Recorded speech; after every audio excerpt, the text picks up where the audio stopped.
right, what is going on, guys? This is Victor with the Chasing Waypoints Podcast, episode number 26.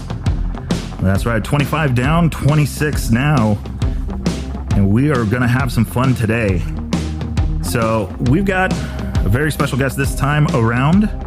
Worked with him for many a years, and I remember seeing these stickers plastered all over Baja and thinking, I want one of those. And well, all I had to do was ask, and next thing I know, I was part of the organization. So lots and lots of fun, lots and lots of memories, but we're bringing him on the show this time around. We're going to be talking a little bit about making some road books, talking about an event, and doing a little bit more. So, without getting started, kind of set the stage for this one. Get rid of this party here. All right, so let's set the stage for this. And I think this is kind of give it an idea of who we're going to be talking to here before I actually introduce him. So imagine you're at work, someone you know is out riding, and you get an alert on your phone, and it's a spot tracker, and there's an emergency, something going down, and now all of a sudden from, your 9 to 5, you're scrambling, trying to figure it out. You're reaching out to your other people in the organization, trying to figure out what's going on, and you just don't know. And it's something pretty serious. You don't know what it is. It's a million miles away. It's a bunch of thoughts. You don't know what it is because you don't normally get those kind of alerts in a regular day-to-day basis.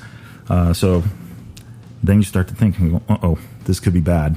But the reason for that alert, and I say this in a good way, and obviously he's here to talk about it, which is pretty awesome, is none other than Scotty Bloom from Baja Rally. So he has been doing this, 9 years now? 9 years? We're on our 9th year. That's crazy. So 9 years of Baja Rally going on, and obviously it's 10, and it's just picking up more speed.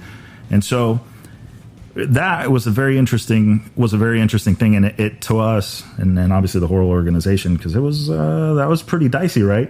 That was out San Vicente, you said, is the... Yeah, it was in the Big Canyon, the San Vicente wash, way up, like 6, 7, 8 miles up, and about 5K past where trucks and vehicles can go. Okay. Well, tell me, what were you doing back there? Well, Pancho Alonso from Diaz Pro was, from the start, the original, Mexican side of the Baja Rally. We began our scouting for the 2017 rally on January 4th. And so we got an early start. As soon as the new year hit, we went out for a scout with a cowboy from San Vicente who had a bunch of ranches that are closed traditionally. And so this rancher got on a bike with us. Pancho's bike broke, and he went back to the truck and the highway. He let us go scouting. And so what we're trying to do early is, can we make this canyon happen? Can we go through these ranches? Let's talk to the owner. Let's take him out on a ride. So the cowboy owner took us down an extreme canyon. He'd been there for 30 years and ridden it a bunch of times on a horse. So he never took a bike down this canyon. It was super Erzberg. We came into the canyon from up above and got into some boulders. The problem that I had wasn't that I didn't have water. It wasn't that I didn't eat. It wasn't that I was out of shape. It was that I had mineral deficiencies. No electrolytes, none of those fizzy tablets. And as soon as I started to peter out and get tired and get pooped, the cowboy asked me, hey, do you have any minerals and stuff? And I said, no, like in my bags. So at the end of the day, it was a near-death experience. Because of being mineral deficient, potassium, magnesium, calcium, sodium, the main ones, your body won't absorb the water that you're drinking, and you can't pee. And Patrick Attardo, who has been with us from the start, Patrick needs a mention here. He's suffering from brain cancer, and he's recovering. He's going through a hard time. It's almost a year. He taught me that if you can't go pee and you feel like you need to go pee, you're starting into dehydration. And so I kind of knew, and I remembered that it's like, oh, I'm dehydrated. long story short is that I told the cowboy I can't ride my bike. He began to ride it for me, and I would leapfrog. I'd walk and lay in the shade. And it was January, late afternoon. It gets dark very early. And in the canyon, I got to a point where I had to push the help button. Not the SOS, but the help button that you and Phil and a handful of other Baja Rally insiders all received the same message, including Poncho, who received the message in town. We use the sat phone, the spot, as you, by the way, thank you for mentioning that people should put their spot tracker on their body and not on their bike. And so I think we don't care where the bike is. That's picking up steam. But we used the sat phone to tell Poncho what was going on. Poncho could see where we were and said, I know where you were. And so long story short, I wanted to stay there and all night and just rest. They wouldn't let me. Poncho came in with 2 sueros. Suero is electrolyte. He had 2 bottles of electrolyte. He tossed them to me. I drank one of them and stood up like magic. I was good as new. And so I was able to walk 5 kilometers down the canyon. It was dark. Real tough experience. The lesson I learned is I don't go anywhere without, having, at least drank 1 electrolyte the night before a big activity, and then the fizzy tablets. I started running Science in Sports, SIS tabs that Mauricio Parra, the head of Baja Rally, the other head, gave to me. So electrolytes, but that event, you and the others were stressing, like, what could it be? And as soon as we get to a place where we could call you, hey, everything's good, I'm back in shape, and, it's going to change my life. That was a life-changing experience for sure. That humbled me up a lot.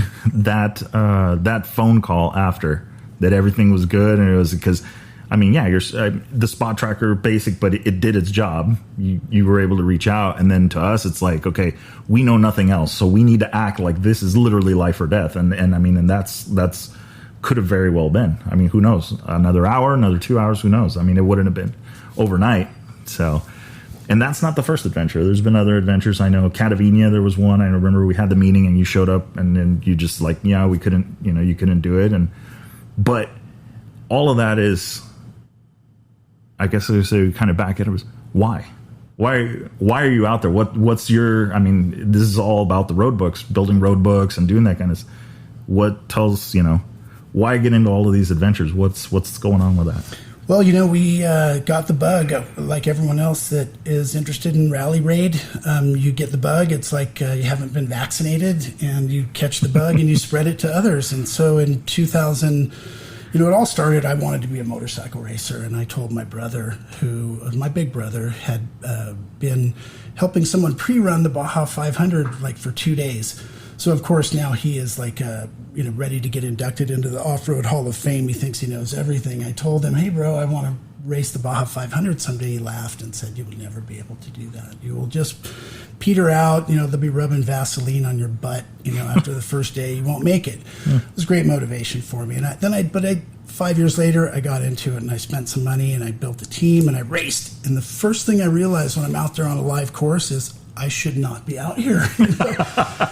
It was class 22. We're literally, and we're, banging bars with Johnny Campbell. No. They're banging bars with each other. We're not banging any bars with those guys. We're just clouding up the course. And so I realized I didn't have any reason to be out racing in class 22 in score, and that I was a better writer than rider. And so I went into journalism and started covering the bikes out of passion. I went to starting in 2008, 2007, and for about 5 years I was at every start and finish of every score race in Mexico. And my job that I gave myself was to take pictures and interview the motorcycles.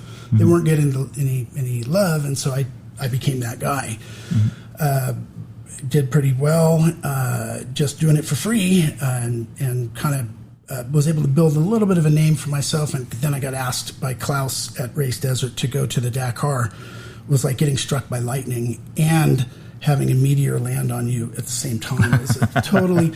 So I went there and I fell in love with the navigation aspect of the rally. I was able to I was with Volkswagen and Mark Miller. I was able to have access to Carlos Sainz, to Nasser Al-Attiyah, and to the South African guy, Janelle de Villiers, and the whole gang. And so what I did, and the other journalists were really focusing on the drivers when they came into the bivouac, I went right for the navigators. And the navigators were like, nobody, they were like the Maytag repairman. Not really, because they were doing, and I just, and then, I had a place in Arendara, and after I came back from Argentina and Chile, I was riding around a lot. I go, this looks just like where we were in Argentina, the soil, where they grow wine. And I said, someday they should do a rally in Baja, and like they could do one in Baja, and that was like for a year. And a couple other things happened where I just decided I was going to do it. Yeah. A couple of people discouraged me, and that really helped. They said, you can't do it, it won't happen. And I called the right people. I called Poncho, and that was the right decision at the time. He was the guy to be able to do that. So that the rally was born, and there's a lot of history behind it, and like what makes us sustainable, why we're going to have a future, why we're going to be here in 10 years, and why I think the scale of our race will be 5 or 6 times what it is right now in the coming years. And it's a group effort. It's not just something that we do. My job is to make the routes. And one day I asked myself, why? Yeah. Why am I out here? And a lot of the riding that I've done and that I do is solo.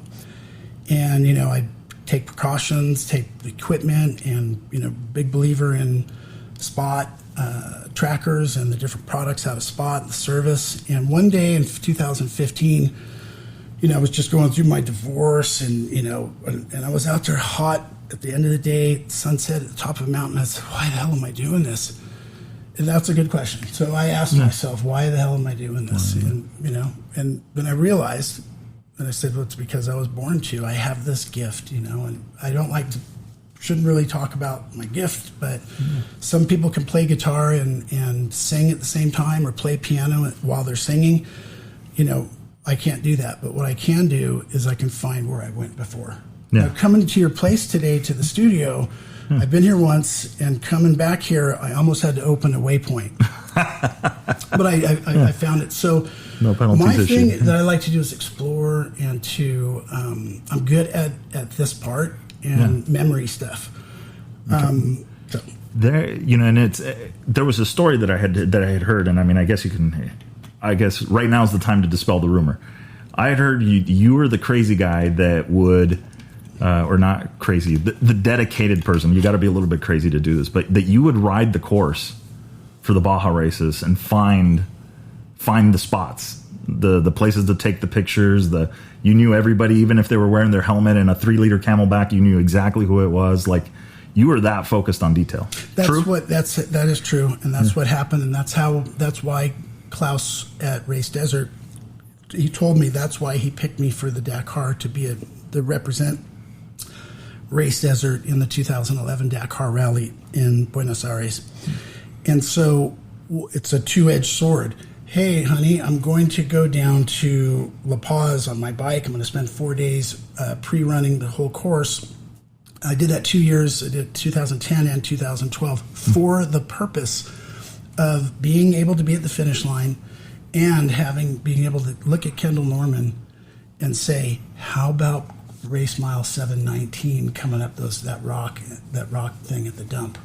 Was that going off? And then with Max Eddy Jr. and Ricky Brabeck at the time when they won Class 21, I believe, it was like, how about that fog over there by Santa Rita? And you can see the big dip. And so that is what I did. One is to go for a long 4-day ride, but the other thing is to be able to, when NBC's cameras are coming up on the podium at the finish line, and they have a lady who's a nice woman, but she doesn't really know what she's talking about. How does it feel, Johnny? Or how does it feel, Kendall or Colton?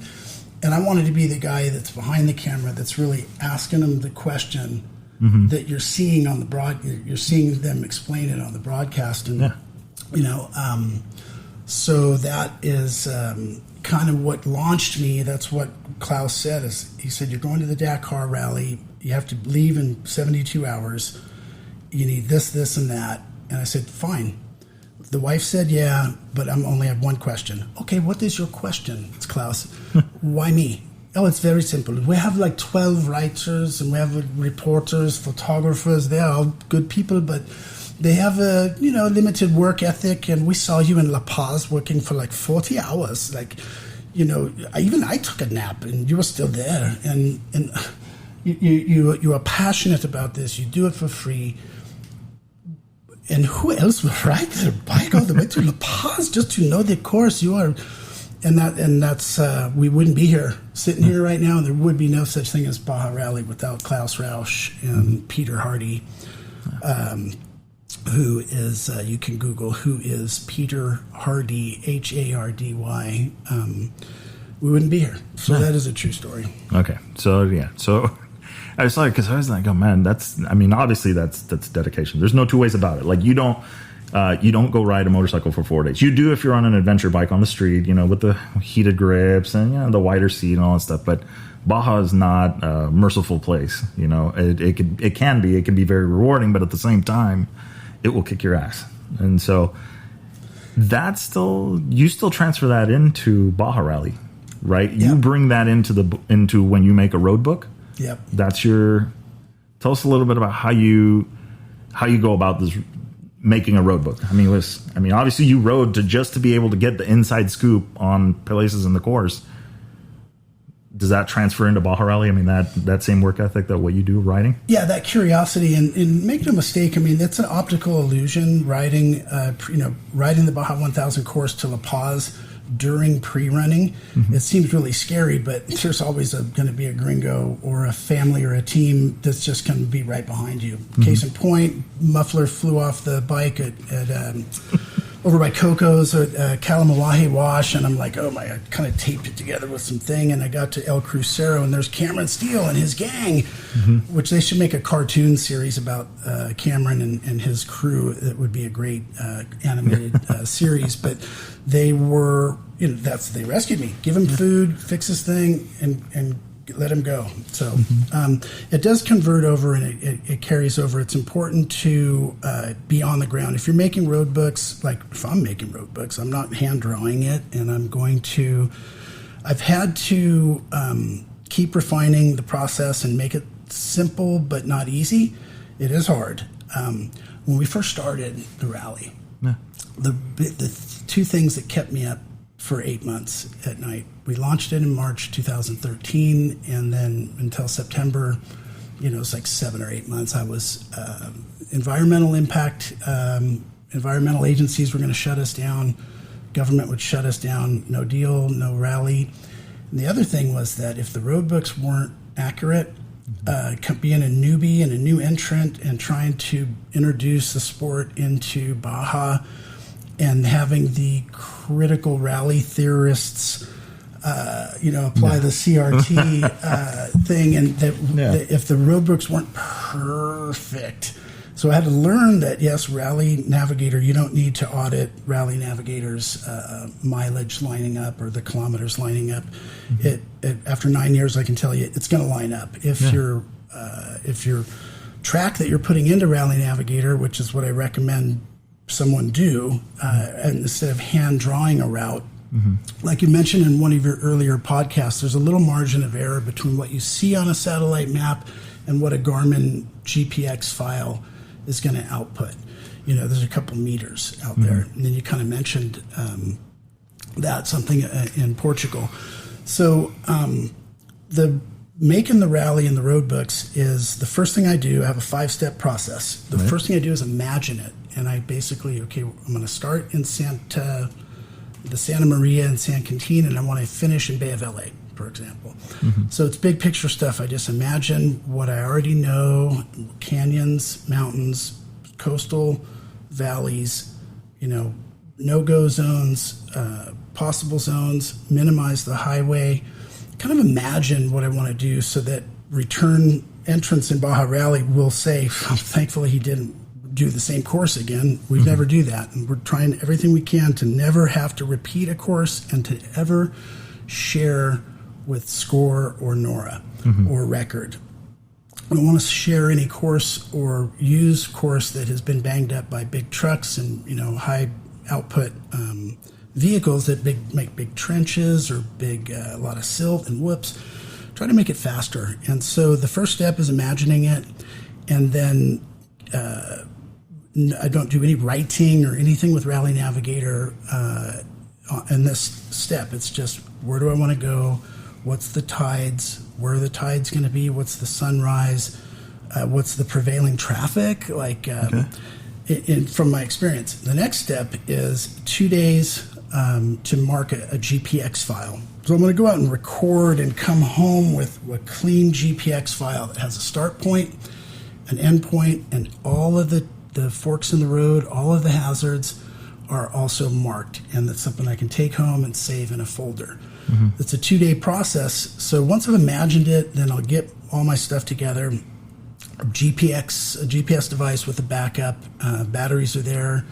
Go through a checklist, and I'll ride with the GPS turned on, and I'll do a little bit of marking here and there, and squiggle, go up a valley. Oh, it doesn't work. I'm going to come back. Oh, I'm in a locked gate. I'll maybe drop the GPX. And I go home that after, or back to the hotel after that day, and I'll load that stuff up into my computer and look at the line on Google Earth and E32 Baja, and E32 is a cartographia. It's a great E32 product. It's like the best thing for Mexico. It's all of Mexico, hand-drawn, the most extensive map backing that you can have. So I use those to look at, okay, it is possible to get over that mountain or through that valley. The rancher is cool. There's no locked gate. We have some contacts. And so the next day, all I need to do is come back with a clean GPX. And so many times, Victor, I've had to come back and, it turned off for a while and it's not 100% perfectly clean. If you're doing loading, using making a roadbook in Rally Navigator, doing it by hand is going to take you a lot longer than spending 2 days to come back with a clean GPX. Because when you go to verify it, you're going to have some tweaks and twists and turns. So when it's the frequency of the GPS unit pinging, you can choose that. Least often is going to use the least batteries. Most often is going to ping every second, or even the TrailTech Voyager I found has a real high frequency if it's set up right. So the second step is I've got a clean GPX track, and the start is marked. Every turn and fork is marked, and then I just, by hitting the mark button to lay a waypoint down on your unit. When I come up to a double hazard, I can just do mark, enter, so that later when I look at it on Google Earth, which I always write the road books with 2 screens. I've got Rally Navigator open, and then I can toggle to Google Earth where the track is, and it helps me. If you notice Rally Navigator, when you move the cursor onto the map part, the thing starts spinning around. Yeah, and that's a Google Maps thing.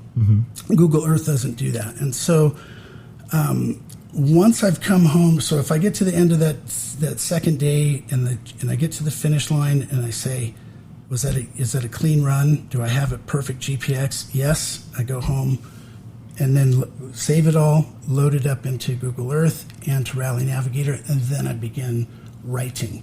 And once you start writing road books, you become an author. You published, right? So I've got 42 stages that have been competed on. So we have 42 stages over 9 years. It totals about 9,300 kilometers or 5,600 miles of all unique courses. And so I've been doing this a little while, and I kind of have some insight. You do yours the way you want to do them. And it's not my place to be a nanny or a road book wizard or anything like that. But if you are curious, you can kind of learn. Human nature is that men can't. It's hard for a man or a woman to learn from the mistakes of other people. We tend to have to make the mistakes make them our own. Mom and dad tell you, hey, you shouldn't touch the stove, it gets hot. Well, you're well informed that you shouldn't touch the stove, but in it, universally, it's every kid will touch the stove, and then they say, "Now I'm knowledgeable." Yeah. So I'm knowledgeable on the making road books for competition, and the idea is safety. Is that you can kill somebody, or. So the reason that if you were to say, hey, I drew a road book from in the Grand Canyon or up in South Dakota, and I want you to go verify it, well, that's going to cost. That's going to cost, because I've done that before, where it's like I'm just cursing in my helmet at the person. It's like, why did you send me out here? This isn't. You need to have gone out and done it yourself to make sure that it's passable, that it's not a no-go zone and stuff like that. So that was step 2, is to create the GPX. Step 3 is to write the first draft of the road book. And there's some little tips in there that, but if you're having 300 notes on a 300-kilometer stage, Baja Rally, it tends to have a note on average once every kilometer. That's a lot of notes. So you have a 300-kilometer stage, like 200 and something miles. It is... and there's 300 notes. That's exhausting mentally. And so the physiology of rally is that you're riding a dirt bike on off-road.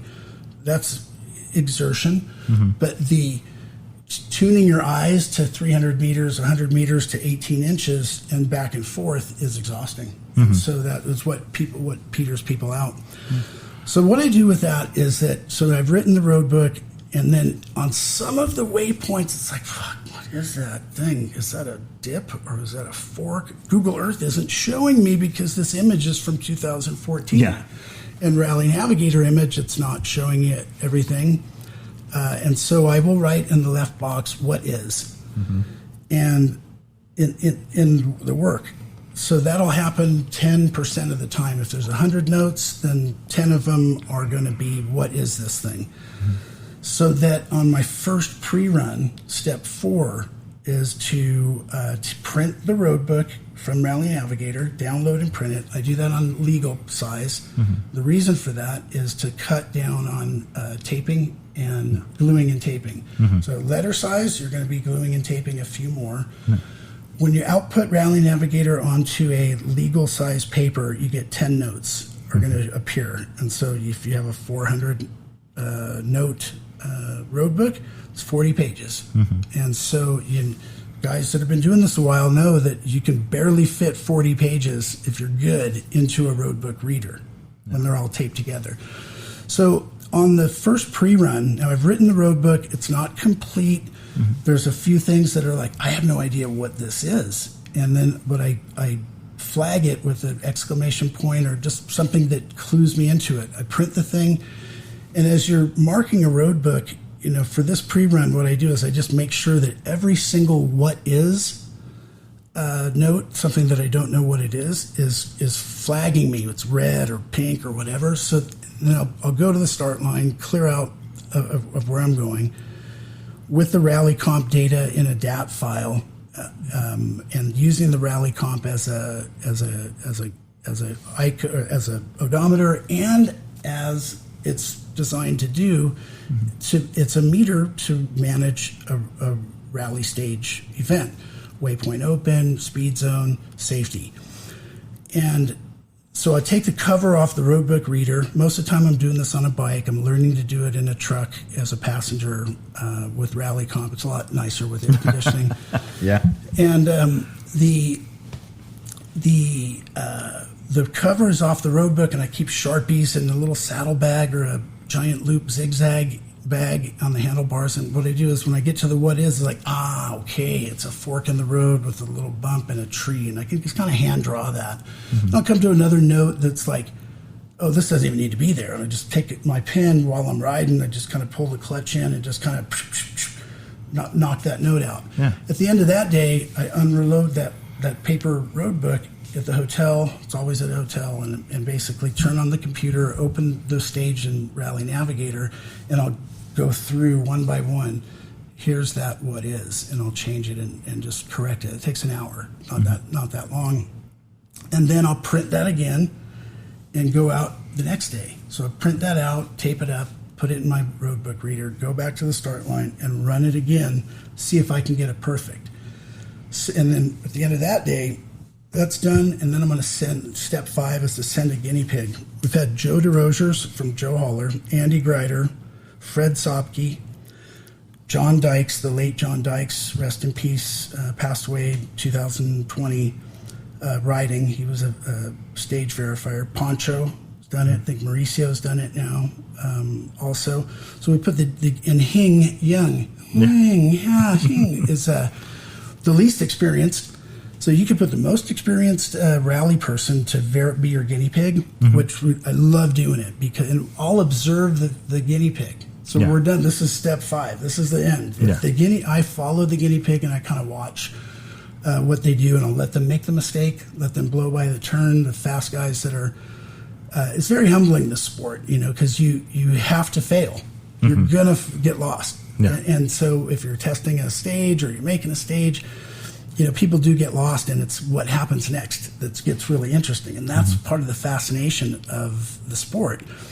But so once that guy gets to the finish line, I see that he can make it on his own, didn't need help, lock the stage, it's done. And so then if that's outside of 30 days before the rally, not good. So what I've learned participating in other rallies, which the work of being a road book writer, can really help you when you go to a recreational rally or some other rally. When there's a mistake that someone made, you can solve it pretty quick. You have the intuition to know what happened there while the riders are trying to sort it out. So, that's and then at the end of the test, the guys are just pooped out. Joe DeRosiers, who I love as a brother, the guy that pretty much invented Joe Haulers and has the best product out there.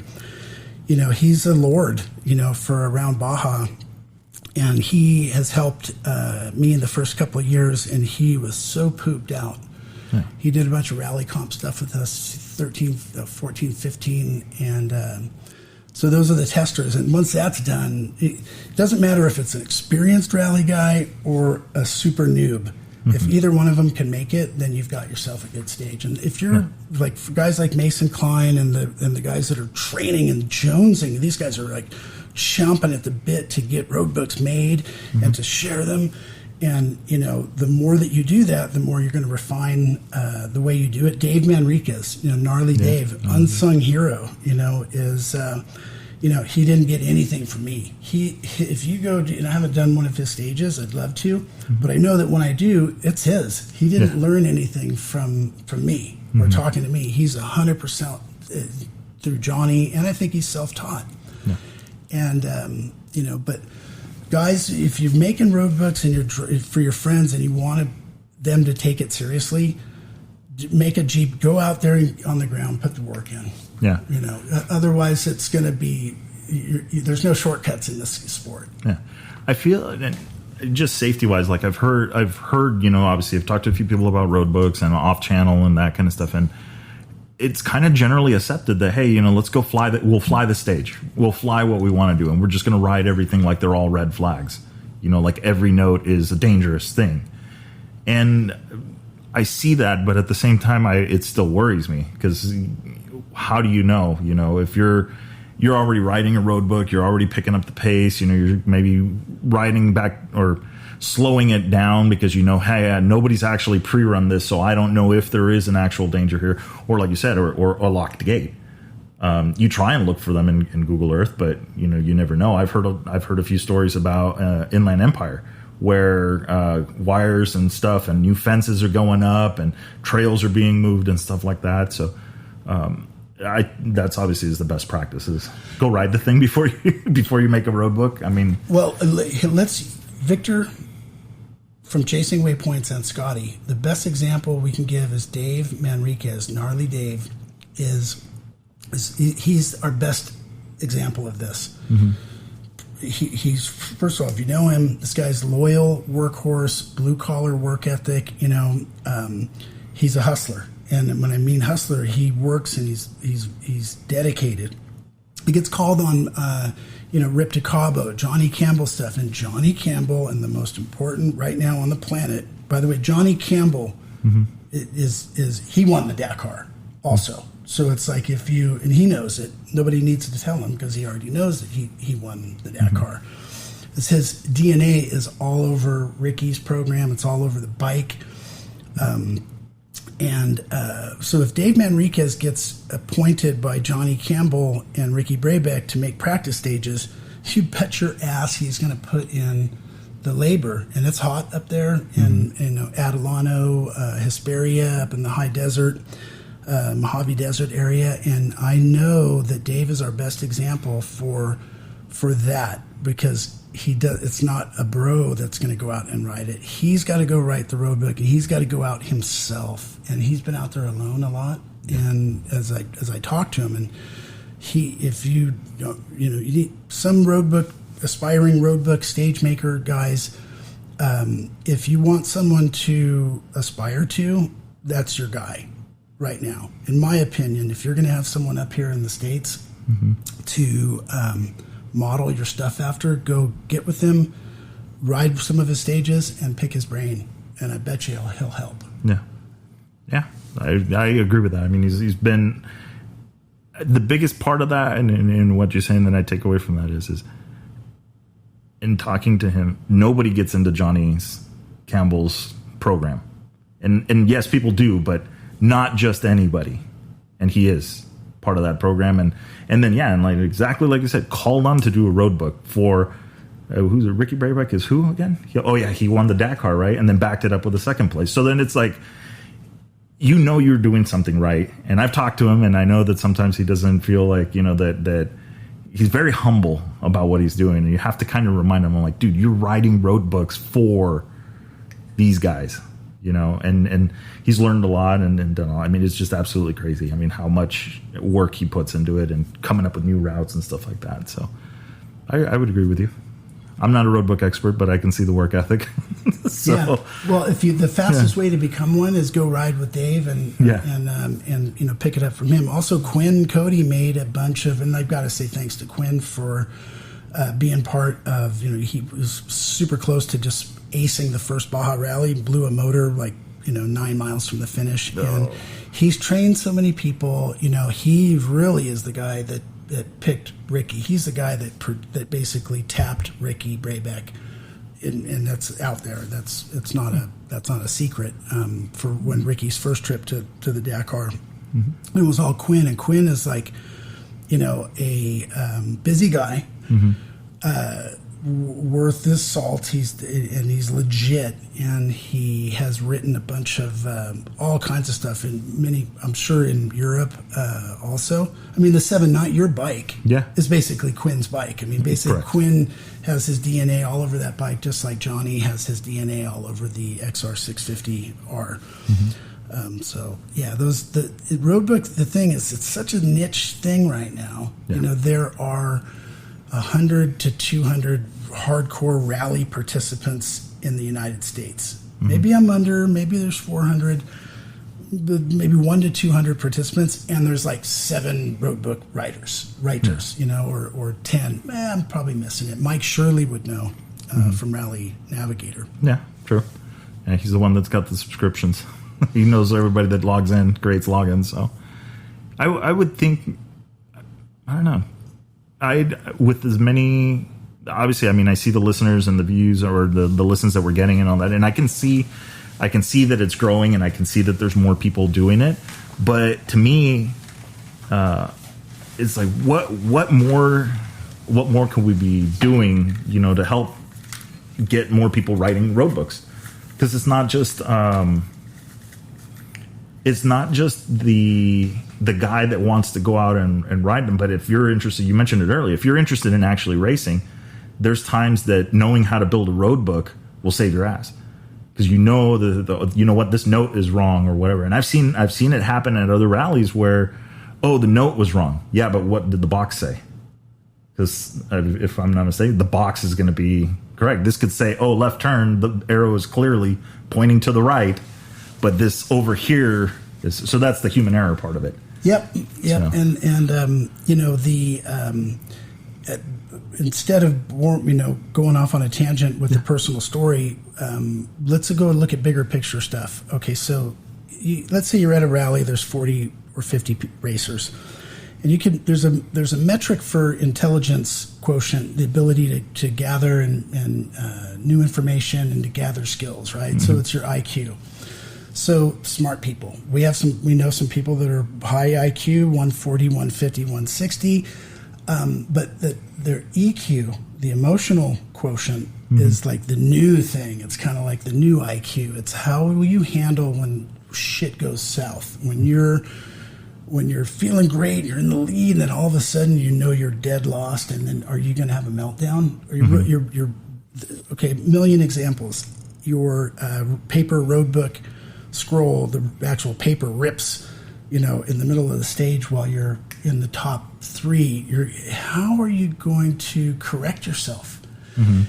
And do you lose? Do you lose it? Do you basically have a meltdown by yourself out there? And so the best rally racers, and we can study who's the perfect, what's the body type, and what's the emotional intelligence type, what's the IQ type. Having a super high IQ mm-hmm. does not guarantee that you have a high EQ and that you can keep your shit together. Really super smart people mm-hmm. socially can't maintain. They're not. You don't want to be around them. And so every rally stage the road book itself is gonna have its worst note. And it's going to be an incorrect note where it's basically the arrow in the tulip is kind of curving to the left, but over in the right-hand box it says AD or keep right. Mm-hmm. And so when you get there and you stop and you're like, which is it? If you have any IQ at all, you're going to use deduction to figure out, okay, it's going to be this way. And you can also look on the ground. Mm-hmm. I've seen it where, and I don't know how I stack up on EQ or IQ, but I've noticed other people that they lose their shit. And it's I don't know if we can say that on the show. No, it's marked explicit. So okay. We're good. So cap heading is wrong. Mm-hmm. And, you're the 10th guy to go through. Just look at the ground. Get down on the ground like a native and touch it and just look for the tracks, Yeah. And so, and also using the force mm-hmm. or just keep going and maintain. But every single road book is going to have a bad note or the worst note, the least accurate. And then in every stage, every single person is going to get misplaced. Mm-hmm. Lost is kind of a bad word, it's kind of a stigma. I'm misplaced. I never get lost. And so men, it's especially the more you know. Now, Skylar, I listened to your episode with Skylar twice. Mm-hmm. And Skylar did really well at Sonora. He had help from Scott Bright. He admits it. Scott helped him, that's what Scott does. By the way, Scott Bright is thank you for having him on your show. Yeah. He's like a lord. He's if they were going to depict, you put a big wig on him, he's like a mythical Renaissance figure of what it looks like in heaven. He is the best helper. But Skylar's admission mm-hmm. that at his first Dakar with Garrett Pouchet, that he was going to be the guy, and he had this figured out, and he had his ass handed to him. Mm-hmm. But the reason that it's not bad is that he realizes it, and he says, this is what happens. Matlocks they're rock stars. They go to the Dakar, and it's humble, it's hard at the Dakar. It was 100 times harder than what they even estimated, or 10 times harder than what they estimated, and how you bounce back, and we'll see how they bounce back. But Skylar sure as heck bounced back. Now, another thing about rally, mm-hmm. I was talking with Johnny Campbell the other day about this. If you take Pablo Quintanilla, who's mm-hmm. now on Honda, mm-hmm.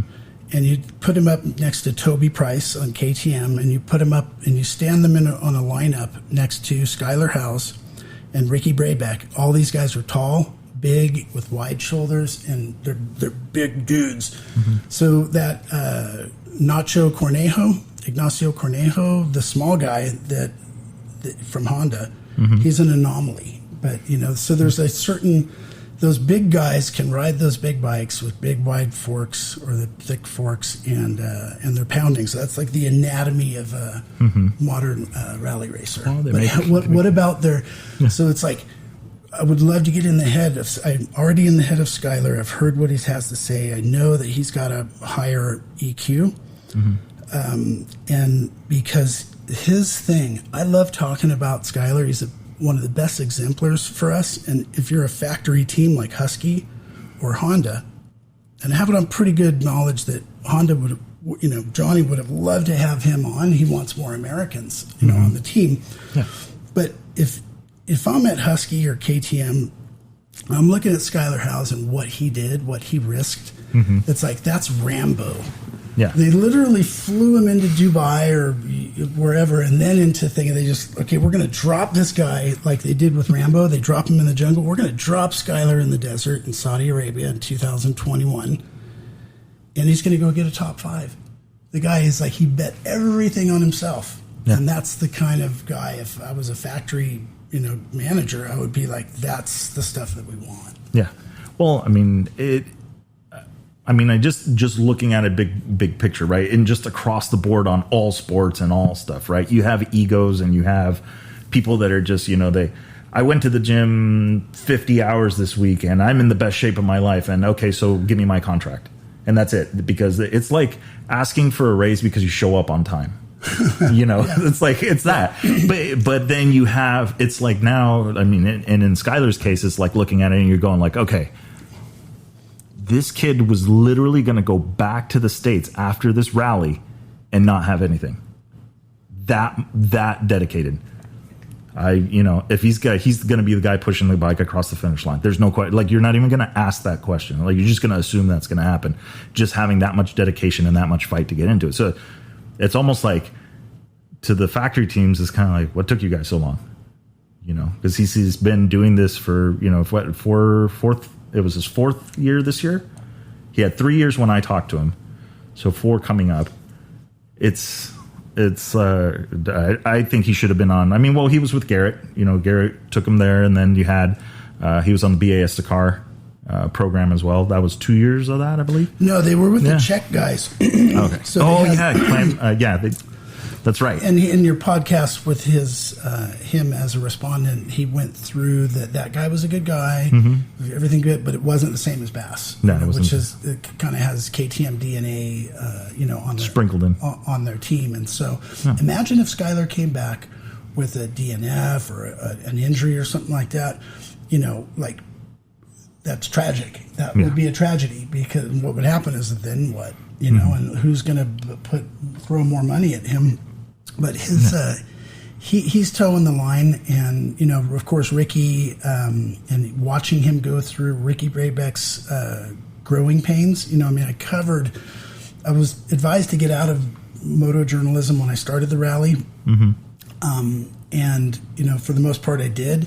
But every Dakar I still write a little bit of commentary, and so I've watched Ricky, and privately with myself, I'm just like, oh, that's going to hurt. That's going to take some time. And he's growing through this, and, he looks like a fish out of water, and I can hardly wait to see what he becomes. And like, you watch that documentary that Monster Energy put out right before the last Dakar, you get to see how he's changed and how he's matured. And this is why an athlete like Ricky Brabeck, pretty much elite athlete, if you look at his training, anyone that's on, elite Dakar, or you look at just a guy like Santiago Lazo, Santi Lazo, smoking cigarettes, out of shape, got glasses, kind of old guy. We all get the same thing from the rally part. It's really you're not competing against yourself. You're not competing against in the top pros, but it's a great test. Let's talk about why rally. And this is I was someone whispered in my ear, and they said, you can do it. Tell them that you can do it. So you're on the fence about rally, and you're kind of, I don't know. I got to get training, and I want to be well trained. I want to go in super prepared. That's a clue that it's not right. That you're conversely, if you're like, I'll throw myself into this thing, and what's the worst that can happen? They can't eat me. Like they can't. Like they're not going to throw me in jail. They can't eat me if I'm not successful. So you can do this. It's like the documentary that Monster put out about Ricky's climb to success. It's a good show, but in a major way, it missed the mark. And what it did is the impression that I'm left with after watching that is they paint the picture that it's insurmountable, that Dakar is insurmountable, which is partly true. But just that getting into rally is, for North Americans, it's foreign. It's like the first time you went to Mars. You can't imagine it until you go. And so what I would say to anybody that's watched that or anybody that's thinking about rally is, I know, because I've trained close to 50 people to do roadbook navigation and prep for racing, is you can do this. It's just take the leap. $700 or $800, less than $1,000 to get your bike in shape. What's the worst that can happen? Is your wife going to leave you, or she already did? Okay, nothing bad can happen, right? Yeah. So, well, and the pace. I mean, and we've talked a little bit about it with different guests on the show, but it's like the pace is different. It's not it really isn't the factory team. Like the factory team, especially with the way road books are done nowadays, maybe a mechanical advantage because they got a faster bike, but even then, all that takes is one blown waypoint, and then all of a sudden you got 20 minutes in the hole that you got to try and make up. Well, depending on the organization, but just that quickly you could get a penalty for something, and it's a crapshoot. Maybe it was a mistake in the road book, and you get lucky and it gets credited, or you're going to eat it. But it doesn't matter. The rules apply to everybody, and I still, even then, like 4 years at Baja Rally, 5 years at Baja Rally, and going to the event and seeing, the majority of the guys are adventure guys anyway, right? Yeah. That's the general feel I get, is, a lot of those guys, like you said, stopping to take smoke breaks, was it Avner? The Israeli guys? Father-son team. Father-son team, stopping to take pictures of the cactus down in Valle de los Sitios, and, it's like all these, like, there was an adventure. And the way that adventure worked was with a road book. They were handed a road book, and they were going to go do their own self-guided tour around Baja, which incidentally is not the easiest to do because you don't pick any of the score routes or do any of that kind of stuff, right? You were always in the in the boonies and away and avoiding all of that stuff. So by design to make it, I know score. I was a journalist and registered with score and understood the tracking. I knew all the key players, and I was there and I've raced in Record, in Code, in Cossack, in La Nora. I worked for Nora, before we came up with the rally idea, and so I kind of know what they're doing. And they have a good thing, and you have to respect tradition. Yeah, the rally thing it's like Sonora and Baja Rally are on a slow growth trajectory, and we should be thankful for that. And the reason we should be thankful for that is if you shoot up you're on a high trajectory on anything, you're a new entrant, and you come and you just shoot right up to the top, really take caution here, because that's how guys drop to the bottom. Quickly. Yeah, you can fade. There was that guy Robert Acer, the guy that would wear the helmet around Ensenada. He was really big for a couple of years and then gone. Yeah. So the guys that really shoot up. So back to the because you touch on a subject that a lot of the guys in the Baja Rally are kind of like adventure rally tourism. Yeah. So in Europe, the Hellas, Saras, and the European-based rallies that are highly subscribed to, Desert Rose Racing, and the different organizations that help people like us, mortals, go to those events, are the adventurer part of it, the civilians, let's call them, they're mortals. That's an important piece of the puzzle. But the highly competitive guys, we need them and to make the crossover. So things like Mason and his dad and Chris Vestal. So the way I understand this is we got Mason Klein's a racer, an off-road racer, and he's got a dad. and a brother, and they kind of go racing, and then they get hooked up with Chris Vestal some way or another through a KTM Adventure Rally, and they talk about rally, and the dad says, yeah, they kind of points Mason's shoulders and just kind of points him, go walk towards that, and then they figure it out. That's a huge thing. You remember when we were developing the Baja Rally, the modern Baja Rally together, you were in our team, on the inside officially, and thank you for the years that you put in, in an official capacity as the race director. But we used to scratch our head as like, we need to make sure that they have highly competitive people coming in this. We had a guy named Steve Hengeveld. Yeah. People have heard of him. Maybe. He did well for a couple of years, and then he didn't come back, and it's like, he's a man of few words. He doesn't, like wear everything on his. He doesn't wear his heart on his sleeve, so to speak. But now I know why he didn't come back. It's why go. It's kind of like making out with your sister. It doesn't really count, or it's like beating up your, it's like punching out an 8-year-old. It's like it's so we need to provide competition for people like Colton Udall, Skylar Howes, and the big shots and the new guys. And so by getting Mason Klein, which is like you and I were talking earlier, it's like, it's his future to screw up or to really insulate. And having good guidance, I've never met him in person or his folks, but that's going to be a key thing, is how he gets managed, whether he has an agent or a manager, or whether that's mom and dad. I heard good things from the Sonora that they're all teaming up.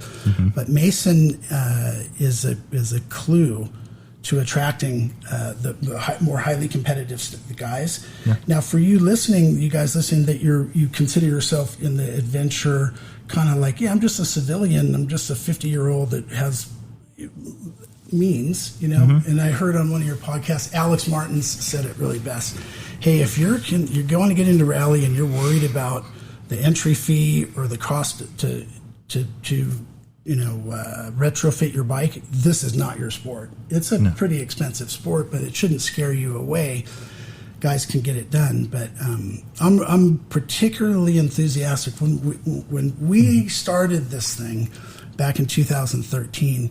It was Caselli. So we launched in March of 2013. In January of 2013, Caselli had just debuted at the Dakar, won a couple of stages, almost 3, and he was like the biggest surprise ever. And he was he didn't know what to do with the roadbook. Mark Coma, there's a video out there, and like Caselli has no idea what he's doing, and he succeeded so much. And it's hard to say, but it's been enough time. He was going to win the Dakar Rally. He was going to win it in in that year or next year, and he tragically passed away that November. And so before he even got back to his second Dakar, that accident happened, and he passed away.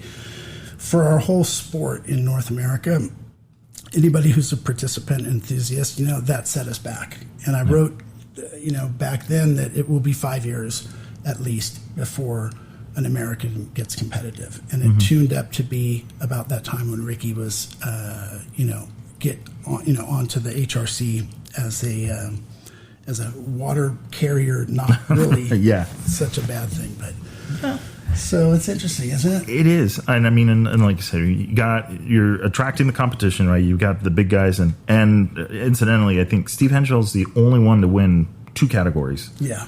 So both Pro Moto and Rally Pro and the UTVs. Yeah.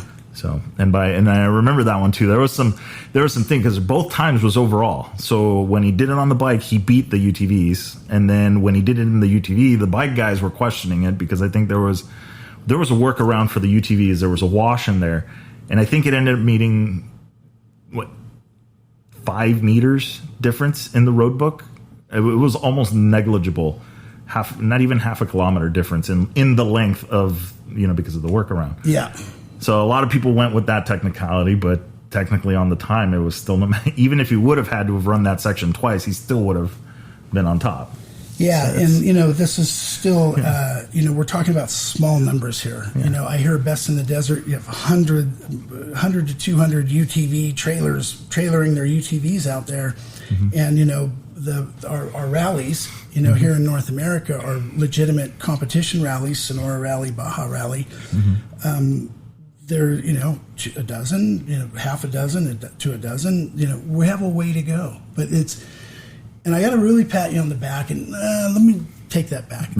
You don't need anybody patting you on the back, but what I really want to do is like anything I can do to encourage you to keep doing what you're doing. And this was a really good decision, and your dedication to putting out episodes, bringing on the right guests is you're probably as critical as Mason will be in putting the word out. You know, we work together. You and I struggle together. It's like, Victor, how are we going to create demand, and how are we going to like generate interest from people to bring them to Mars? Remember the first time you landed on planet Mars? People say, "What are you talking about?" It's like, exactly. You see, it wasn't as hot as you thought, or it's hotter than you thought. And the rally thing, because what I'm learning is not everybody's on Facebook. That's one. Not everybody's on Thumper Talk. You know, not everybody is. We think we have a grip. There's 200 rally participants, but there could be 600 here, and there could be 1,000 hopefuls. And if you're a hopeful, the one message I would send you is, dude, you could do this. It's not that hard. You know, if you watch people learn rally, and I've watched a lot of people learn roadbook reading and get trained, and it's like the incidence of people that just will never get it is like 2%, 3%. You know, it's 1 out of every 50. Yeah, you know, and you know, and it's the thing, or at least in how I see it. I mean, it's a good point. There's a ton of people out there that are interested, that watch the. I mean, I see the Dakar sticker. I worked at BMW, San Diego BMW Motorcycles for a while. I saw how many Dakar stickers are on those bikes, and very rarely did somebody have that sticker on the bike that did not actually know what the Dakar was. So there's a lot of people that know it, and just maybe don't realize that, hey, you know, this is actually something that I could get into. You know, I have the dirt bike at home, and all it takes is a phone call to RMS Rally Moto Shop, and now you've got your handlebar kit, and you wire it up, and that's it. And it's the same dirt bike that you've been riding out at Glamis or at, you know, anywhere, or in Baja, and now you're in. And then the only missing piece is the training, which you did. There was something, and I wanted to ask you about this. So, as far as training goes, you've trained already 50 or so? Close to 50. So between 40 and 50. You introduced something that I thought was just kind of like the way to do training. And that's a class in Baja Rally during the Baja Rally. So let's talk a little bit about that, because this is, for those playing the home game, this is how you get into rally.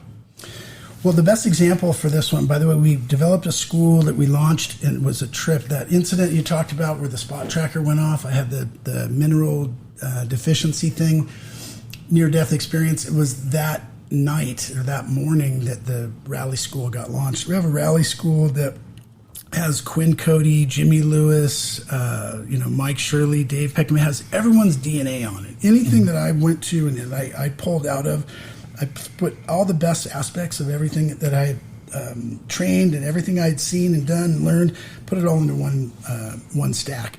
Now, at post-COVID, and then we have this other example. I forget the guy's name. He's from Santa Cruz. Older guy, construction guy, 2016 Baja Rally, signed up and lied on the entry form.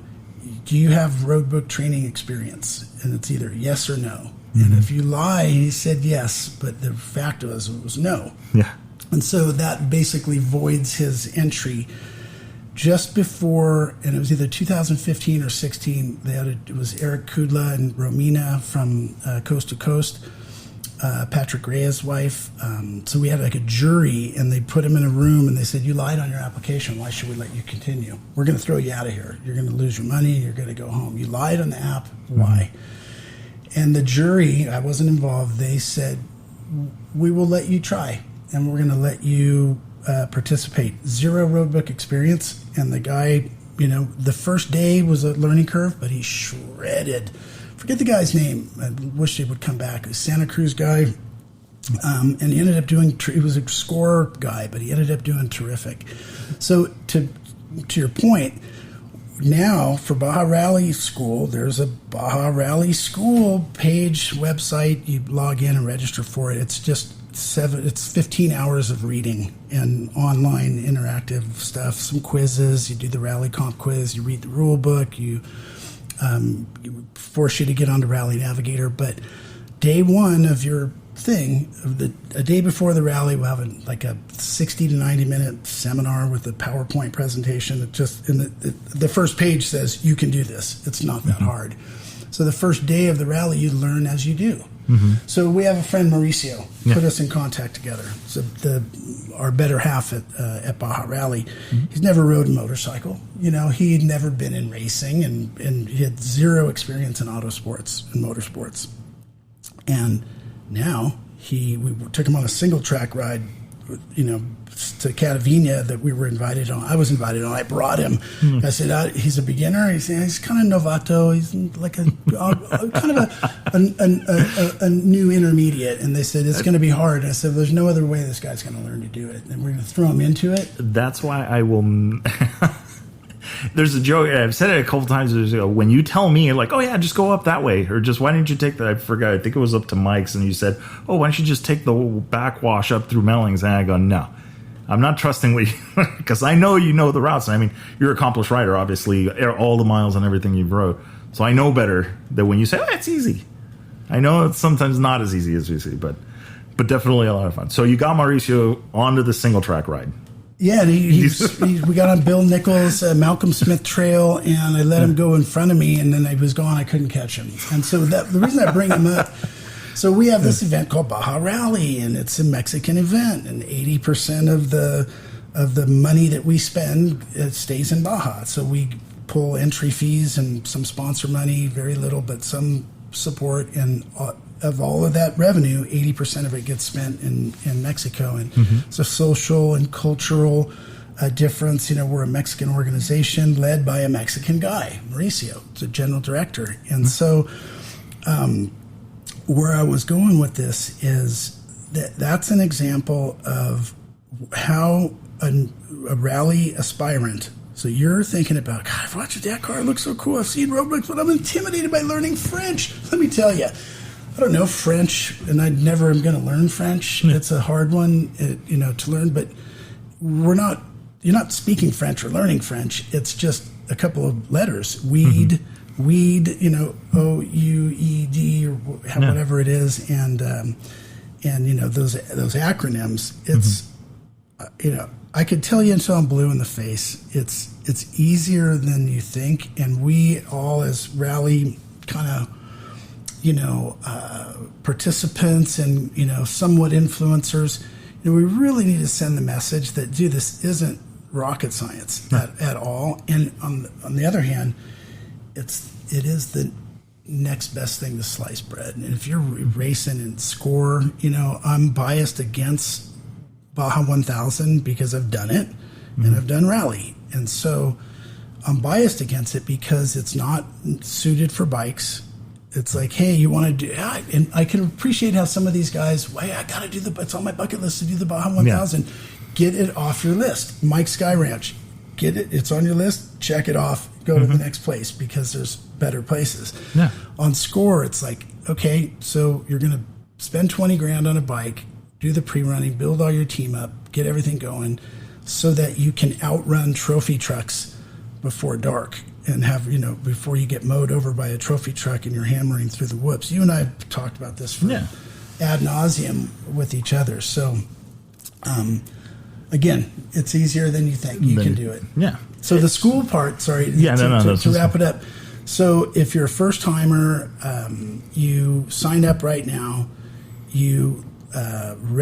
Part of your sign up is you get a registration to our Baja Rally School webpage. You log in, give yourself a password, and then you can read 15 hours or do 15 hours of exercises and stuff.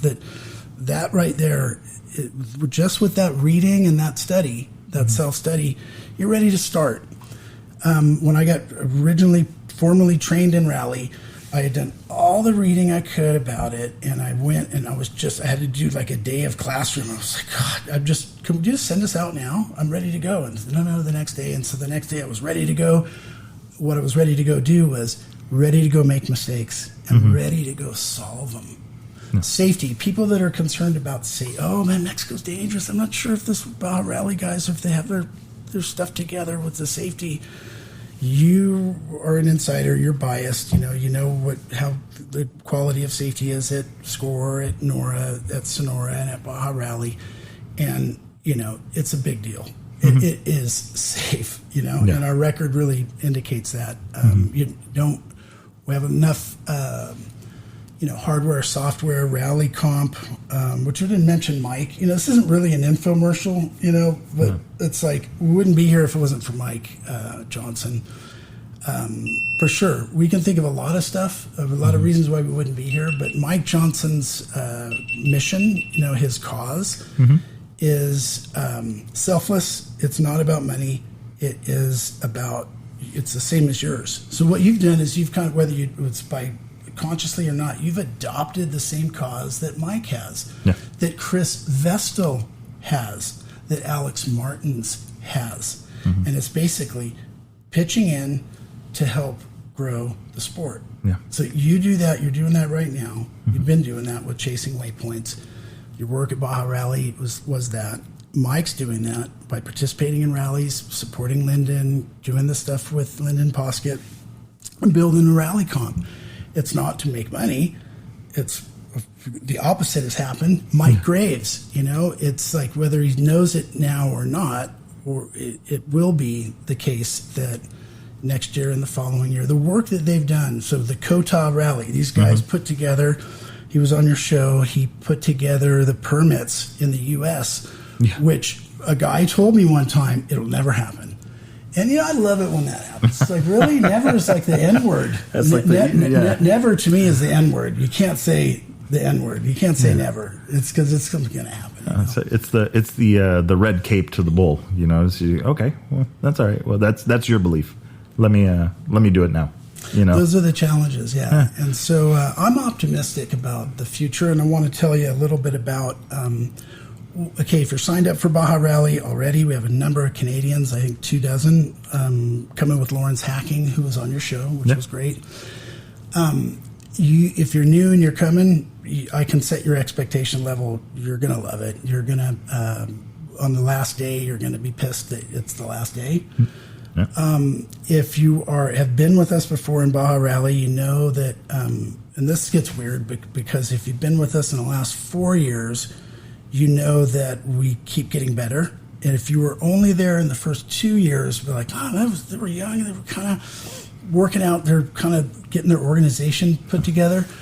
Things have changed a lot, thanks to guys like you and everybody else that's pitching in to take stuff off of this guy's thing. It's not Scotty's Rally. Okay, that's number one. It's not Scotty's Rally. There's a whole organization of people that are making this thing happen. But to set your expectation, we have all new stages. Every stage is unique.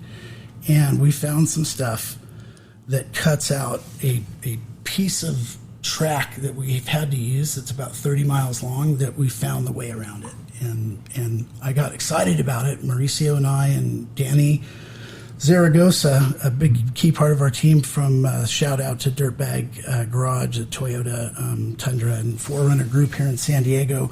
The three of us went out and found our way around. We looked hard and we did our process. Okay? Yeah. We did our scouting process and found a way around. And then Poncho Alonso and Oscar Hale Jr., I was just kind of separately with those guys, and they also found it. And they were super excited about it. I found it too. And like, okay, it's really exciting. That one piece. And so the Bay of LA marathon stage, it's like this. If you've been to Baja Rally first time or the last time that we've had it, it's good. And there's something that what we have to hang our hat on is those stages. And I didn't do them by myself. And the thing is, it seems like I did, but behind the scenes, there's more. There's the guy that got the permit. There's the environmental impact study. There's just speaking the right tone to the landowners and to the land stewards to make it happen. And so I don't want to take any credit for what we're doing. I'm a piece of the puzzle, and it's fun, if there's 100 guys in a rally, there's only one, and there's 100 participants, and then one guy that made the thing. Mm-hmm.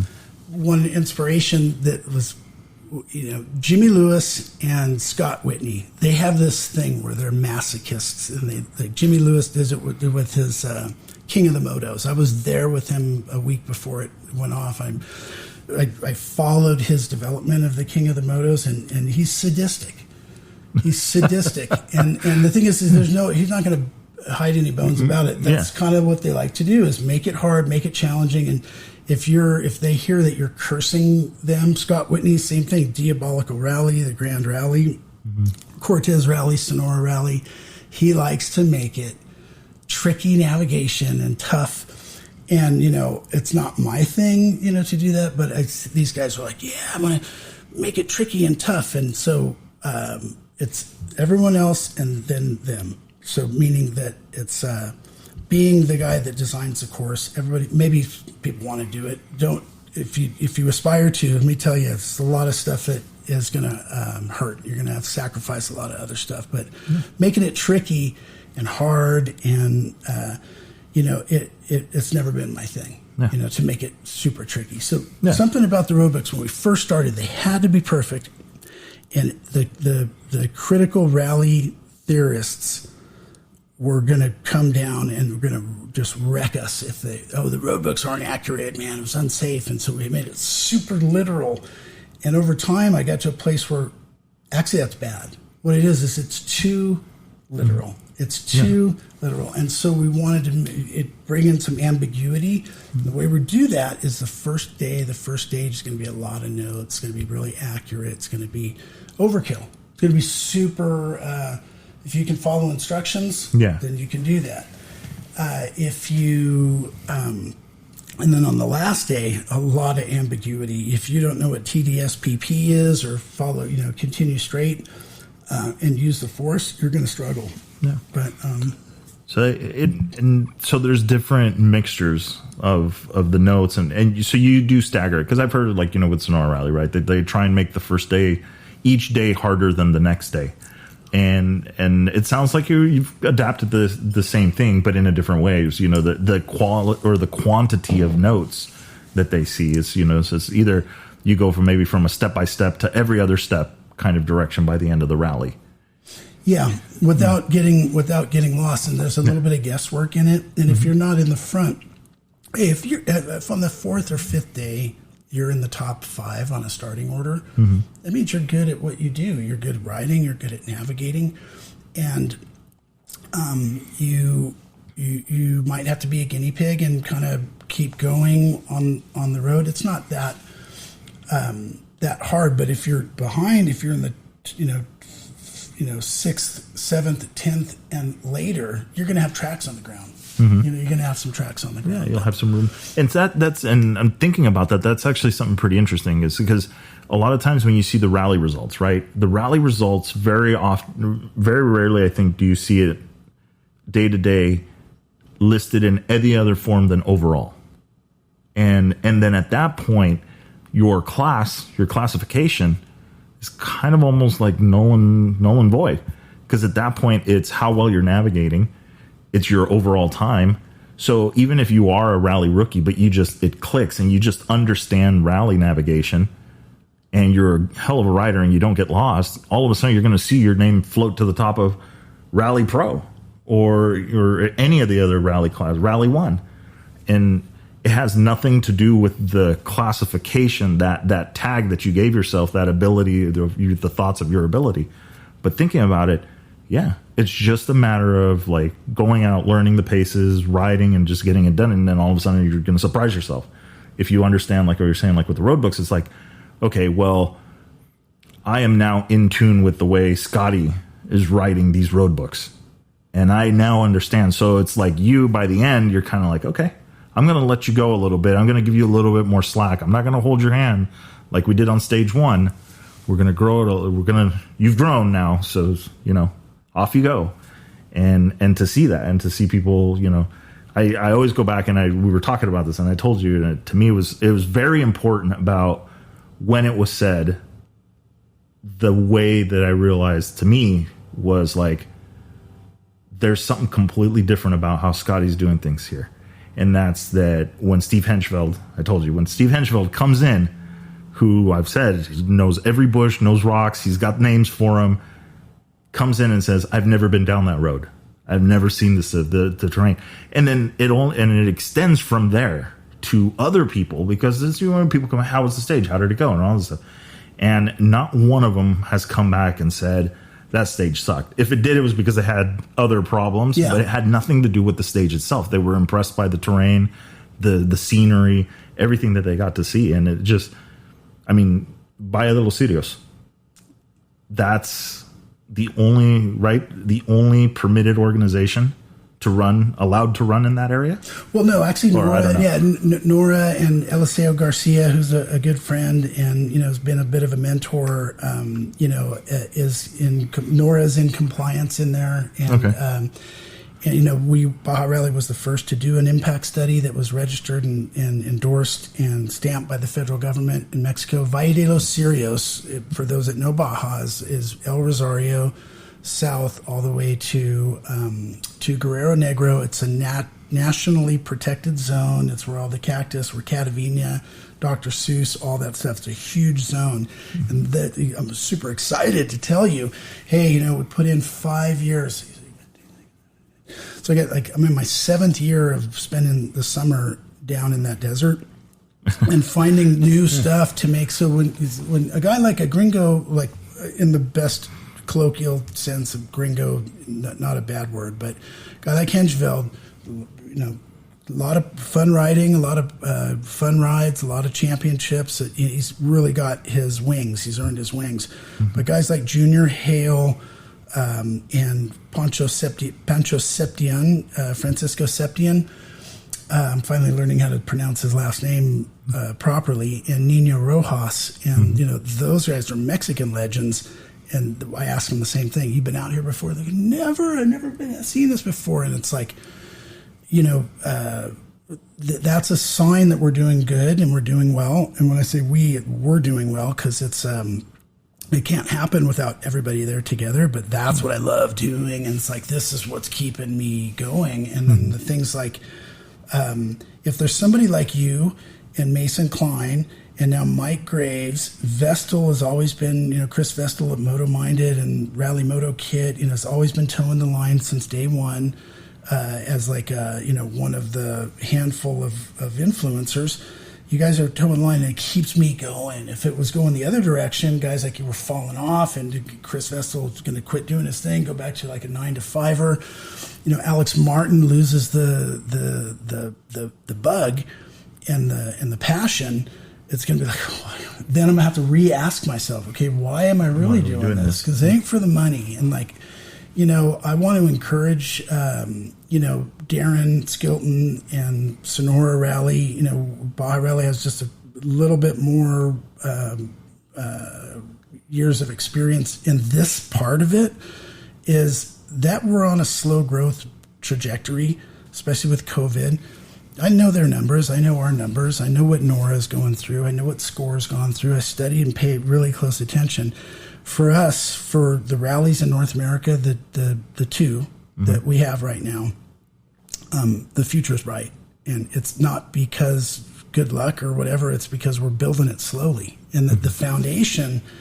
So like what's happened over in Sonora, is similar to what's had to happen at Baja. Is we had to really earn the relationships and really get the respect. Mauricio mentioned that in Ensenada, every 3 years we get a new government, we get a new people, and so thankfully that we're now on our 4th hit. Pelayo Torres, Hirata, Novello, Ayala. We're getting ready for our 5th mayor and our 5th administration in Ensenada that we're dealing with, and so the future is bright for rally participants, pros, experts, people that want to train, Dakar hopefuls like Kyle McCoy and other Dakar people, other big rally people.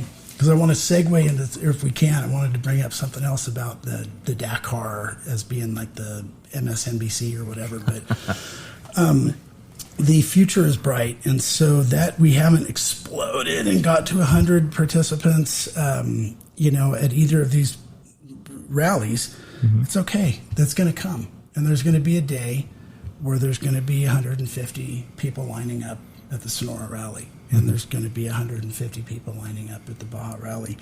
And if it needs to happen next year, we're in the wrong business. It's a slow growth process, but it's organic. And, I'm kind of interested in dying. I really kind of want to ride the Sonora and get out there and just because we can't ride our own rallies. But, so Dakar. Yeah, it's a trip because there's the Africa Eco Race that is like, we're actually going to Dakar. Yeah. So are you going to Dakar? They actually go to Dakar, Senegal. And that's right. Dakar is the city. Senegal is the country. Okay. So, ASO is everyone's, Dakar is the one. That's the one. But Lyndon showed us and he taught us. He said, actually, a lot of Dakar rally people are just now going to go to the Africa Eco Race, about the same distance, about the same time of year, a little bit less money, a lot less bureaucracy. And those guys have been doing it for like 10 years, and they're like really kind of slow growth. They're not going anywhere. That's a good model. Yeah. If it has to be Dakar or nothing, okay, go to the Dakar. But I think people that do both, they're finding it's like that's the roots. What I've been starting to see is I'm seeing more people Morocco Desert Challenge and some of the Hellas, they're extending into other rallies. And it's either maybe because they've previously experienced the Dakar, we're close enough to somebody that said the Dakar, and it's like me back when I was racing RC cars, which is a whole different thing. There was always that one race is like, damn, this race is on the bucket list. There's no way I'm never not going to do this race. I'm going to go do this race. You go and do the race and you're like, I'm never coming back to this. This is the worst thing I've ever done. Or not necessarily the worst thing, but you realize like, okay, off the bucket list, wasn't what I thought it was going to be, on to the next. And I think that that's what's going on. I think there are people that are, coming off the Dakar and going, damn, that was a lot of money, and damn, that was a lot of stuff to do. But wait, I could go to Morocco, I could go to Senegal, I could go through, the OG Dakar, and some of the areas that the original Dakar visited. And I can go see the world, and I don't have to do the Dakar. I can do all these other rallies that exist, and I think it's just getting the map. I have on Chasing Waypoints, I put up over, hey, look, here's a list of the rallies, and yeah, Dakar's on there because it kind of almost has to be. But there's a whole nother, you could make a whole career of just racing those rallies. The ASO or ASO FIM/FIM, they have their rally series. They have a Silkway Rally starting in a couple of days, which they only just recently started allowing bikes back. I think they had done it for a bit, and then I think they got away from it. I don't know if it was that one or it was the one that Lawrence Hacking ran a rally. The Mongolia one. Yeah, that sounded like a trip. Yeah. So either way, it doesn't matter. There's more rallies in the world besides the Dakar. And I think that people looking to get into this need to, I don't want to dumb it down or tone it down. The Dakar is the end all be all for a lot of people, but it's much better to go do something else. Don't bet the farm on going to Dakar. Don't go sell everything until you've actually done a local rally, done something that's more regional, and then you've really been bitten by the bug and you feel more proficient in your navigation skills and all that stuff. I think that's the safer route. That's the slow growth trajectory, Well, we're scratching our heads here, but I think that I just stumbled on this. Lyndon Poskett, when you reach out to him and say, can you make time? Can you appear? And you can just ask him. Hey, and Lyndon Poskett, is an influencer guy with the video channel and the Races to Places and Adventure Spec. And, before I met him, I thought, it's just a typical guy. He's going to be full of himself. And when you watch the videos, it's like, when I meet this guy, but exactly the opposite thing happened. He was super genuine, super real, super sincere. And it's not because I was like in leadership at the Baja Rally, but that's how he is. And so if you ask him, I think he'll be honest with you. No. But here's something that happened. He had a dream to go to the Dakar. He crowdfunded and got people behind him. He's likable. He got people to support him, and he got the money. And his dad and him went to Buenos Aires, and he finished the Dakar. Not Malimoto the first time, but he finished it. I forget the year, 12 or 13 that he finished it. And the way I understand it, maybe you should ask him, but I think they were in Buenos Aires at the finish ceremony. And then that was like a Friday or Saturday. And then on Monday, he was back at work. And so after you climb Mount Everest for a month, or you take a year off to go climb Everest, and then you come hike down Everest, and you get back to your office in your cubicle, and you're going to lose your shit. You're going to have a nervous breakdown. Yeah, everything just catches up. And so I, as a listener, would be really curious to have you ask him about that. Is really what did happen, and see if you can get him to open up about it, because that's the way I understood how he launched Races to Places. He got back to his office at BAE, British Aerospace, whatever it is. He was an aerospace engineer. Takes basically 6 months to prep and takes a month off, gets back to the office on Monday after finishing the world's longest and hardest race. What the heck am I going to do now? And you start crying in your hands. You're just like, I have no idea. I can't be here. You finally caught the car. If you're a dog chasing the car tire, you finally caught it. Wow. I've never heard what? That. I've never heard that. Well, I mean, we've seen it enough times on a motorcycle in Baja. You come around a corner and the ranch dog comes hauling ass at you. I hit a dog in about a year ago and in El Rosario, and I parked the bike. I was weeping with him, and it was like a scruggly old, like Rastafari, nappy, white, kind of mixed breed. And I picked him up, and it was bleeding, and it was still. And my first dog. You have tons of close calls, hundreds. Yeah. And I hit my first dog, like parked the bike. I picked him up, and I took him back to his house. And I was crying, and I took him back and knocked on the shack, and like these women came out. They're like, "What the heck?" And I put Fluffy down on the ground. And I just said, "I'm so sorry about what this happened. I hit the dog." And they're like, "Oh, it's okay." And they put some water. And is there a vet around here? No, there's no vets anywhere around. Dog's gonna probably die. And he's lying there and shaking, and scared, and the other dogs are freaking. And I was doing worse than the dog. Yeah. And just Fluffy, and I was kind of like crying to the daughter and telling her, I can't tell you how super sorry I am this happened. And Fluffy just jumps right up and just like, good as new. And just like goes and runs over to the shade to play with the other dogs. Had a little blood. He kind of cut his mouth a little bit. And the next day I went and rode back over there to say hi and check on him.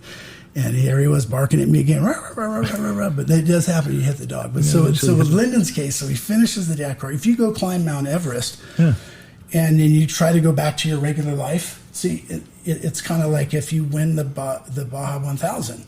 Mouse McCoy said it, or it was a guest, and it was a respondent in Dust to Glory 1. And I forget the guy's name, but he's like, dude, you're out here, you're almost dying like 100 times. And then you go home and you miss a sales job. It's like, that ain't no big deal. Everything bounces off. You find out what matters. Yeah. It changes the perspective of everything else. It doesn't, because I could see that you're holding that.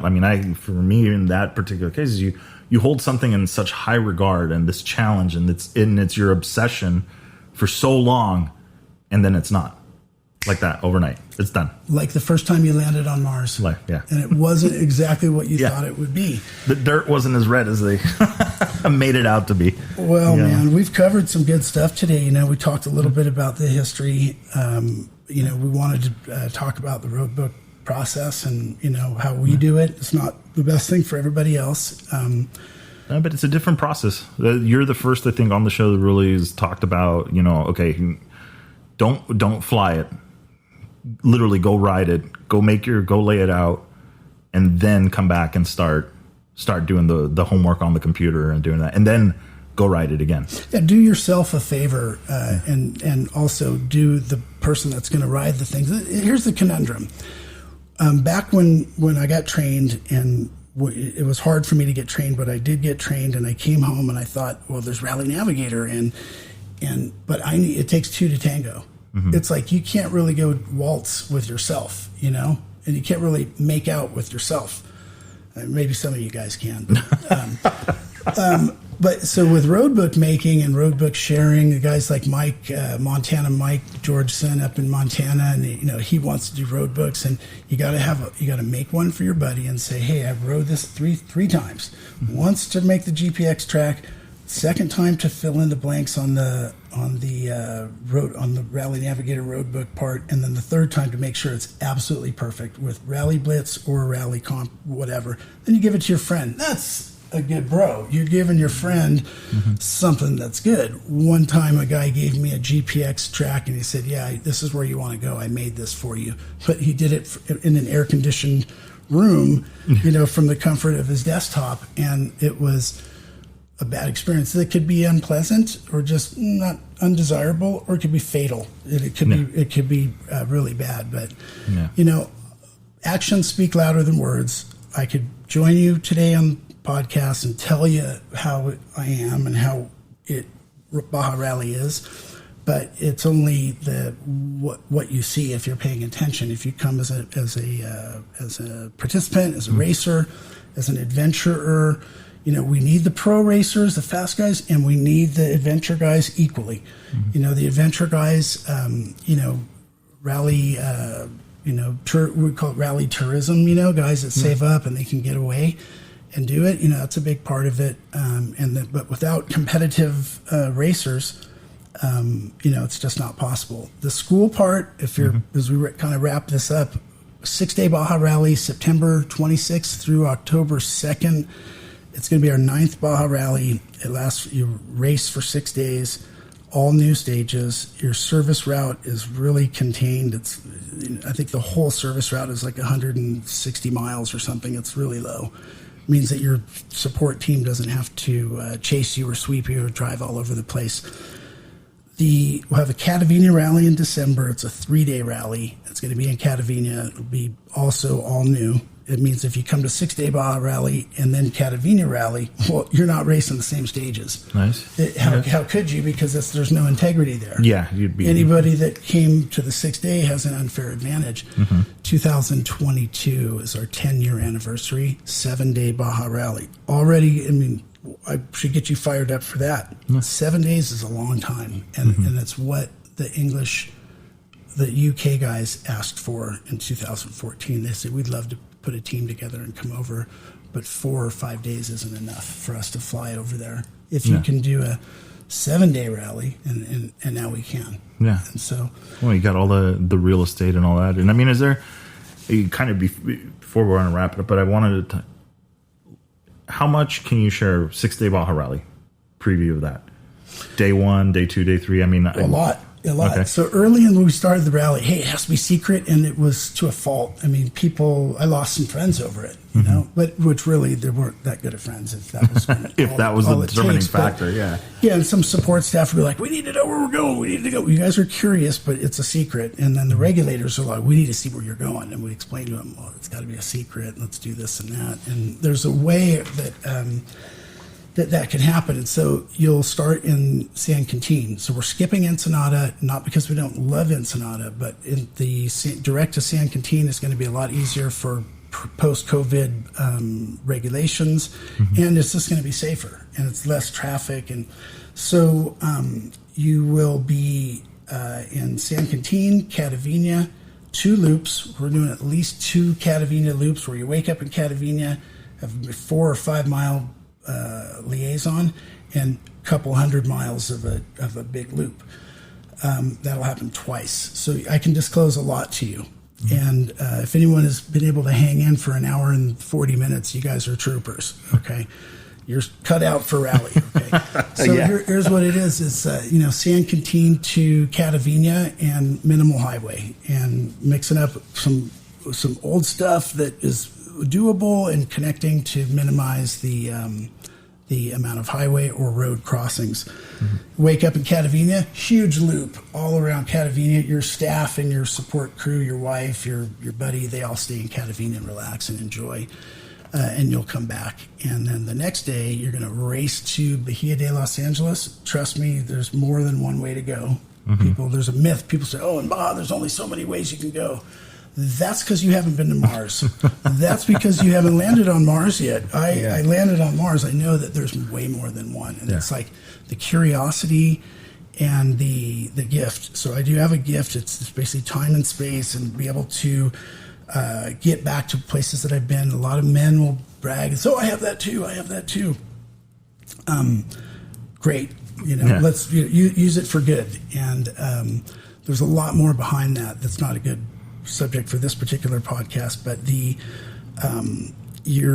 there's more than one way to get from Catavenia to Bay of LA, and the only way that I know that is because I spent so much time alone going up and down every single valley, every single arroyo. And when you say every single, I did every single one, and it took 6 days. Are you going to get to... I think you're going to stumble across one of these, and we're going to have to name it, because there's an unnamed valley or wash you've been in. I have a thing about single track guys, and I'm helping the Baja Rally is supporting Baja Beach Bash, which Johnny Campbell and Cameron Steele, I just rode with them again a week ago, and I just remember those guys got me started.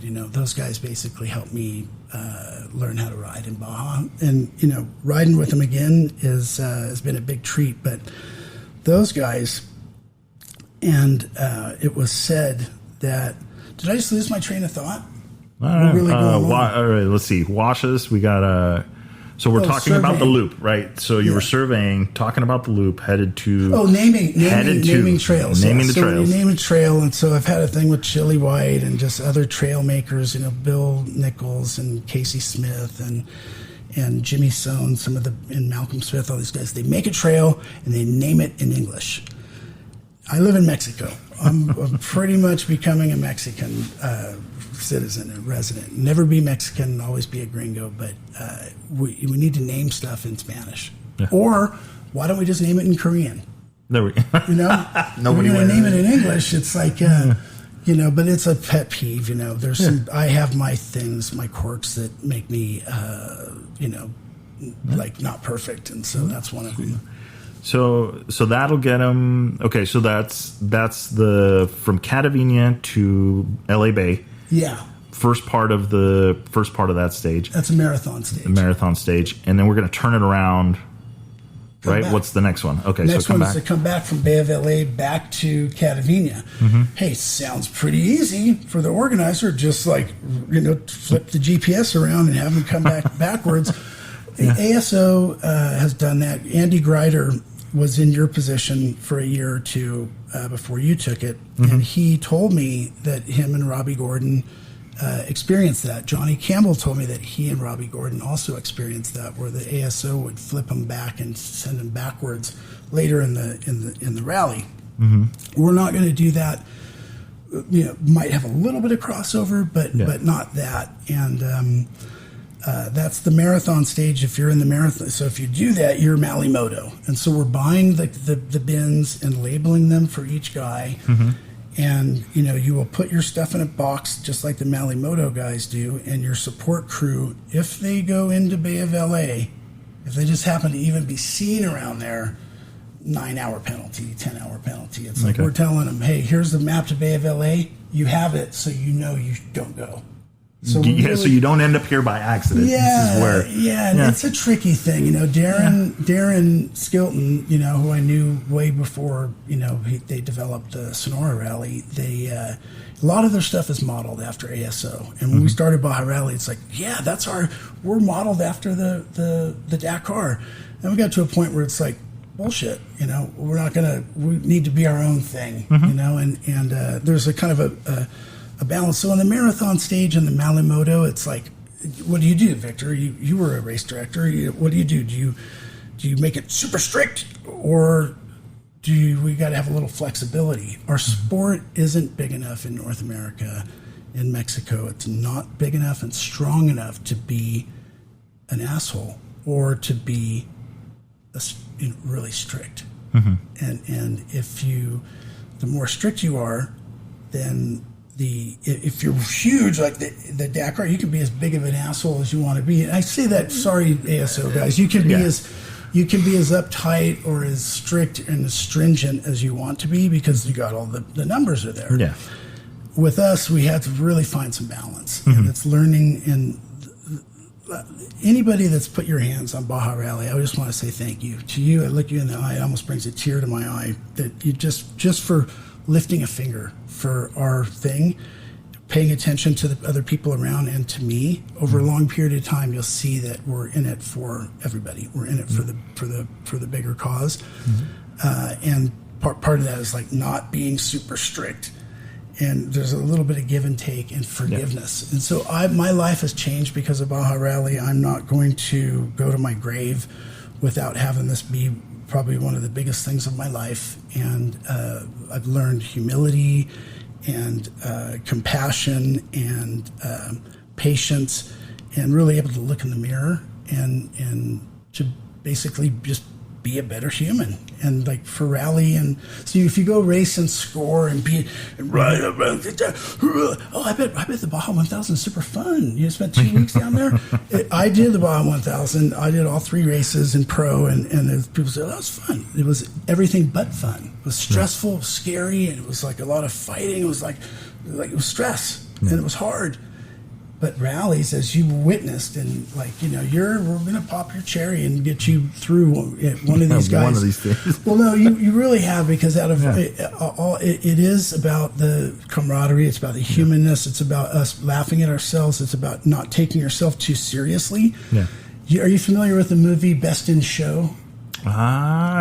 It sounds. It's a satire about dog shows, and it makes fun of the people that participate in it. And it's like it's a caricature of a niche group, like fly fishermen or off-road motorcycle racers. But the score thing, it's competition, just like bikini contests and wet t-shirt contests.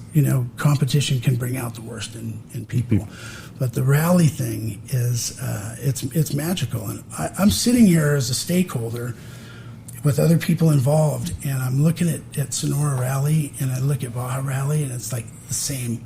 It's like, it's good stuff. And, that they're not big money makers or attracting, NBC and Radical TV and all this stuff right now. That's good, because we're building something. It's... and with you saying that, I go back and I started looking at it going, it's almost like you're just you're talking about that one fishing spot or that one trail in Baja or that one beach in Baja that you found and stumbled across, and you don't really want to tell everybody about it, but you kind of do. Like, you want to talk about it, but you don't want people to go. Yeah. It's almost like we want more people in rally. We want the sport to grow. But it's not to the point where the vibe, the feelings in the bivouac change, where everybody all of a sudden now you start walking around and it's like everybody's just got this game face going, and there's arguments happening at the director's table because certain competitor did something that was unsportsmanlike, and it's like you don't want to. Slow is good. You don't want it to blow up and grow into this thing that just spirals out of control. And, next thing you know, you've got guys that the only sole purpose they're there for is to make the sponsors happy. And then the sponsors have to be there. And then it turns into a big thing.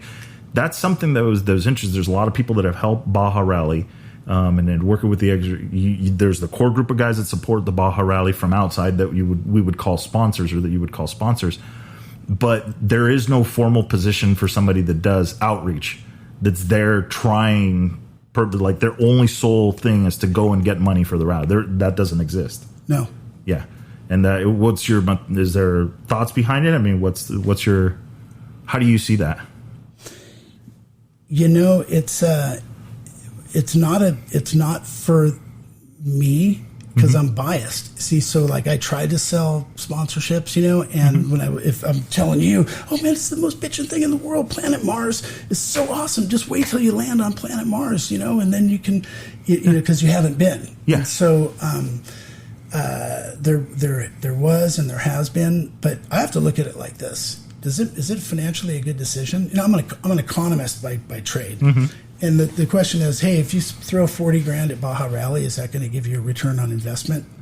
Quick story, Robert Rosenberg, the guy from Bike Bandit, Vase Motorsports, called me a day after we announced the first Baja Rally. He wrote to me and he called me, Scotty, I want to sponsor Baja Rally. Wow, dude, it's a brand new thing. You sure? And I knew him a little bit, and he said, yeah, I do. I want to throw X. How much is it for a sponsorship? It's X, and it's a decent number.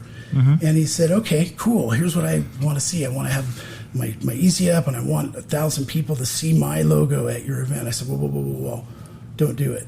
You shouldn't do it, because that I can't have you won't have 1,000 people seeing your logo at this event. If that's your expectation, you'll be disappointed, and you should keep your money. And he said, whoa, dude, thank you for telling me. Here, I'm going to send you the money anyways. Yeah. And it was super, And thank you, Robert.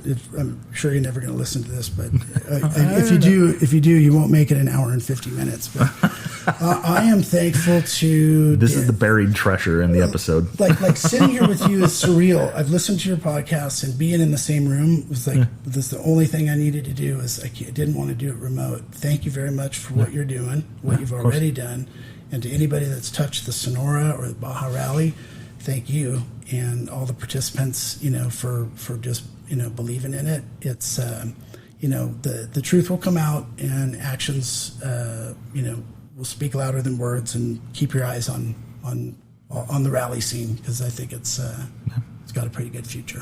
Yeah, I wholeheartedly agree with that. I think everybody is quickly realizing that a lot of the other racing organizations are making it tougher and tougher on motorcycles. The safety is becoming a bigger and bigger issue. And it's simply said, I won't name the organization, everybody will instantly know, but like when you start playing with start times ranging all the way from the night before, in the middle of the night, it's not there. So I think that a lot of people are going to see. I mean, I saw it at Baja Rally. I didn't know that the guys from I can't remember, Mark Samuelson, those guys, I can't remember his name right now, and I can literally picture him, but them fielding a team at the Sonora Rally. And so it's like, okay, more people are getting into this, and it's like we want to continue to see that. And to me, it's like all the guys on bikes and score, give it a shot, check it out. You are missing out on something. And if you think that, having 3 or 4 chase crews and paying the hotels and having to be down there for a week and all that stuff, if you think that rally racing is expensive, you should really go back and audit how much you're spending and investing in your score or in your sprint, quote unquote, sprint racing, because it is the equipment, the everything. You can ride conservatively at a rally and still do well. You cannot ride conservatively at one of those sprint races unless you're out front or you have the quote unquote lines that get you way out front. There's just you can't save the equipment. You either have to pin it and hope for the best, or you're just there to trail ride the thing and cross it off the bucket list. So anyway, well, it's a trip because you and me have already been to Mars. Figuratively speaking, we've been there, and so new guys, it's like we're not going to die on the vine if you don't come, not you or I or Sonora or Baja, but we're encouraging you to come check it out. It is not score. It is not the same routes. You could be a Baja wizard. You could be a lord of Baja and come to our event, and you are going to see some new stuff and probably get inspired to to come back and ride some of that stuff again. Yeah. I'm super stoked, man. Keep up what you're doing, bro. Yeah. You've helped me get like even more rejuvenated. Good. That's the game plan. All right. So that is around 1 hour and 53 minutes. I hope you guys made it all the way to the end of the show. I'm going to be putting some links in the description. It's going to be for BajaRally.com or Baja Rally Moto. Look at that. I already forgot. Dang. Baja Rally Moto, and then we've got the Baja Rally School as well. So for those of you guys that are interested in getting into rally racing, or rally raid, I should say, there'll be some good information for you guys there. Then you can always reach out via the contact. You can either contact me directly, or you can contact the organization as well through their website with any of the questions that you may have. So Anyway, I hope you guys made it all the way down to the episode. Don't forget to like and subscribe. And we do have some more episodes coming up covering more of the rally stuff, and then probably getting back to some of the tech tips and stuff like that. So hope you guys enjoyed episode 26. We will see you guys for 27.